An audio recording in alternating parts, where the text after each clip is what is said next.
Alright, probably third, fourth day in a row somebody's talking about oil pressure sensor, lift pump going bad.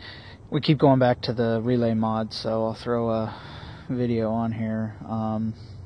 Here's my basic truck, HX35. Should have gone with a 40, but live and learn. Marine intake. It's a 3-inch straight shot into the intake. I highly suggest that to anybody. Peninsula Diesel sells it. It's awesome. Right back in here is where you're going to see the lift pump relay mod for the homemade one like I made. If you don't have the time to make your own or research it or do all the wiring, just buy one from Heath or Leroy or Kennedy or Badger Diesel or whoever makes them. There's so many of them, it's crazy. But this fuse right here is a way to test your lift pump.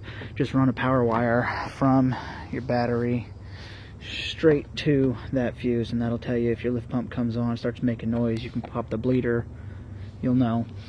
This right here is all the relay really is. Just your standard, $3 button relay.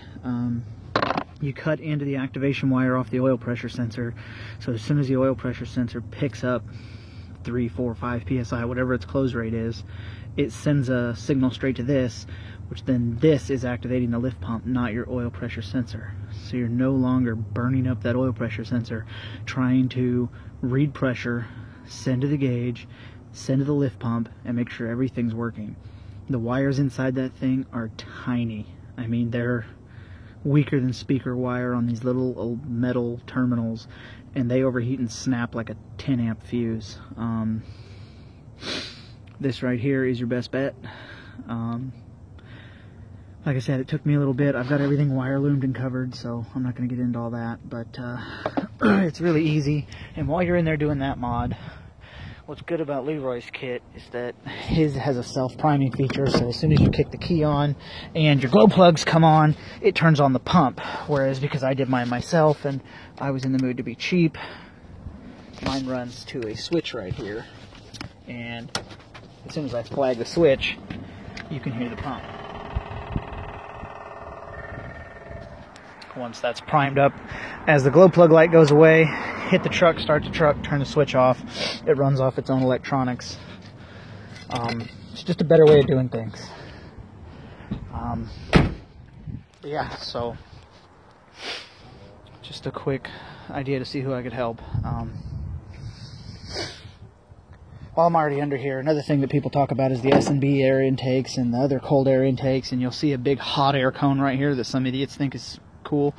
Biggest reason you never ever want to do that is because you absolutely need this CDR to keep crankcase from building up and blowing out oil pan gasket, valve cover gasket, front main seal, rear main seal. Every single piece of oil seal on this block will blow out if you don't run this CDR.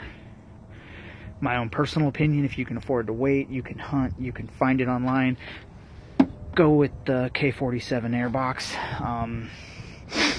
It's factory, high flow, huge air filter. In my opinion, it's better than the S&B, but that's just my opinion.